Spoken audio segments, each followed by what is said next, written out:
So, dear students, please open page number 5050, lesson number 7. Today we have the concepts of this, that, these and those. So, dear students, today I would like to clear the concept of this or that. आज हम सिर्फ 2 concepts clear करेंगे, this और that. So, here we have point at 3 things that are near you and say for each this is a. Then point at 3 things that are not near to you and say for each that is a. Write their names below. One has been done for you. So, dear students, I would like to clear the concept of this. This is used where the thing is near to you. मतलब this कहाँ पे use होता है? जहाँ पे जो चीज है वो आपके बिल्कुल नजदीक है. जैसे कि ये पेंसिल है बच्चे, this pencil is near to me. ये जो पेंसिल है वो मेरे नजदीक है. तो ये क्या है? इसके लिए हम क्या यूज करेंगे? दिस. जो चीज आपके नजदीक है, नियर है, उसके लिए हम यूज करेंगे दिस. जो चीज आपसे दूर है उसके लिए आप करेंगे यूज दैट. ठीक है, जो चीज आपसे थोड़ी दूरी पे है उसके लिए हम करेंगे दैट. नजदीक चीज के लिए दिस. ठीक है, जो चीज आपके नियर है उसके लिए हम दिस यूज करेंगे. और दैट कहाँ यूज करेंगे? जो चीज आपसे दूर है, फार. जो चीज आपसे दूर है उसके लिए हम यूज करेंगे, ठीक है, that. Here we have this is a bed. Here we have a bed. So this हमने यूज किया this जो this bed के लिए this यूज किया क्योंकि bed जो है वो बिल्कुल नजदीक है. Next we have a tree. This is a tree. ठीक है, tree भी जो है वो बिल्कुल नजदीक है. This is a glass. जो glass है वो भी नियर है तो इसलिए this है. तो यहाँ पे आपने ग्लास लिख देना है. This is a flower. जो फ्लावर है वो भी आपके बिल्कुल नजदीक है तो आपको क्या लिखना है? ठीक है, ये इसीलिए यहाँ पे इन्होंने दिस लिखा हुआ है और आपने इसमें फ्लावर लिख देना है. So dear students, again I will repeat. This कहाँ पे यूज होता है? दिस उस चीज के लिए यूज होता है जो चीज आपके बिल्कुल नजदीक होती है. जैसे कि मेरे पास ये बुक है, ये मेरे बिल्कुल नजदीक है तो ये इसके लिए मैं क्या यूज करूंगी? This book. तो ये पेंसिल है, पेंसिल भी मेरे पास है, मेरे बिल्कुल नजदीक है तो इसके लिए मैं यूज करूंगी this pencil. So dear students, I hope the concept of this is clear to you. So here we have some exercises. This is a watermelon. ठीक है, वाटरमेलन जो है वो इस गर्ल के बिल्कुल नजदीक है तो यहाँ पे हमने ये दिस लगाया हुआ है. ठीक है, and that is a house. Girl से ये देखिए, ये जो वाटरमेलन है गर्ल के बिल्कुल नजदीक है तो यहाँ पे दिस लगा हुआ है. जो ये हाउस है ये गर्ल से थोड़ा दूरी पे है तो यहाँ पे हमने दैट लगाया हुआ है. ठीक है, next we have this is a parrot. तो गर्ल के बिल्कुल पास में है पैरट तो इसके लिए हमने यहाँ पे ये ब्लैक कलर से लिखा हुआ है ना दिस, तो हमने यहाँ पे दिस लगाया हुआ है. Here we have a that is a bicycle. तो जो ये बाईसाइकिल है वो गर्ल से थोड़ी दूरी पे है, गर्ल से थोड़ी दूर है. ठीक है, तो इसके लिए हमने लगाया है that.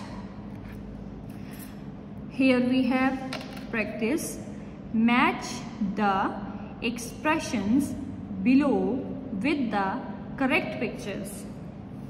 So dear students, I hope the concept of this or that is clear to you. So I hope कि आप ये exercise खुद भी कर सकते हैं. So here we have a that cat. ठीक है, that cat है. So here we have a that cat. मतलब कैट जो है वो अगर कैट के साथ दैट लगा हुआ है इसका मतलब ये है कि जो कैट है वो आपसे दूरी पे है. ठीक है, वो थोड़ी दूरी पे है। तो यहाँ पे देख सकते हैं आप कैट दूरी पे है, ठीक है। तो यहाँ पे इसको इसके साथ मैच करेंगे, ये कैट के साथ। Second one we have this pencil, मतलब अगर पेंसिल के साथ दिस लगा हुआ है तो डियर स्टूडेंट्स आपको पता होना चाहिए कि अगर पेंसिल के साथ दिस लगा है तो इसका मतलब ये है कि पेंसिल जो है वो आपके बिल्कुल नज़दीक है। तो यहाँ पे बताइए पेंसिल ये जो है, ठीक है, ये पर्सन है, इसके पास है पेंसिल, बिल्कुल नज़दीक है। तो इसके लिए हम यूज करेंगे दिस पेंसिल। तो या इसको हम इसके साथ मैच कर देंगे। Got it? Next we have that box।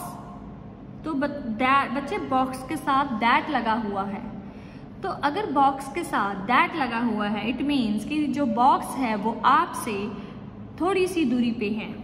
जैसे कि ये इस बॉय से ये जो बॉक्स है वो थोड़ी दूरी पे है, तो हम दैट बॉक्स को इसके साथ मैच कर देंगे क्योंकि बॉक्स जो है वो थोड़ी दूरी पे है। जो चीज़ दूरी पे है उसके लिए हम दैट यूज करते हैं, जो चीज़ आपके बिल्कुल नज़दीक है उसके लिए हम यूज करते हैं this. Fourth we have this box. So dear students look at this pictures. ये जो गर्ल है, देखिए ये बॉय है, बॉय से जो बॉक्स है वो थोड़ा दूर है, तो ये गर्ल है, गर्ल के बिल्कुल नज़दीक है box.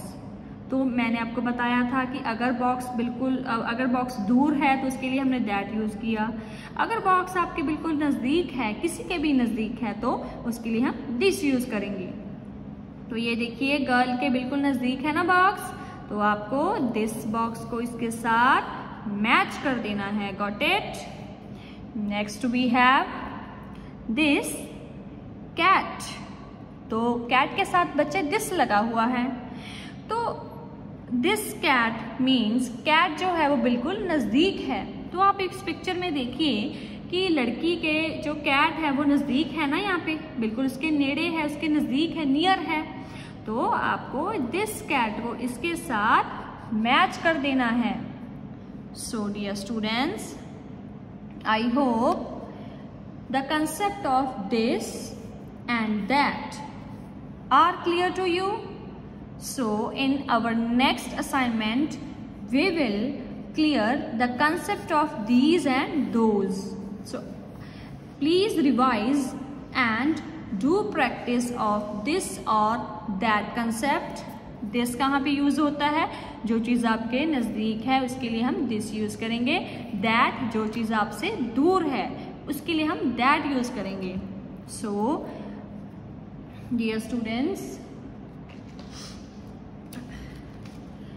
here we have assignment of this or that, ठीक है। Here we have the assignment of this or that. So please complete your book by seeing this assignment, ठीक है, up to this one. This is the assignment. I will send it to you and you will complete this one and this one also. So I hope you will act upon whatever I said. Thank you and have a wonderful day.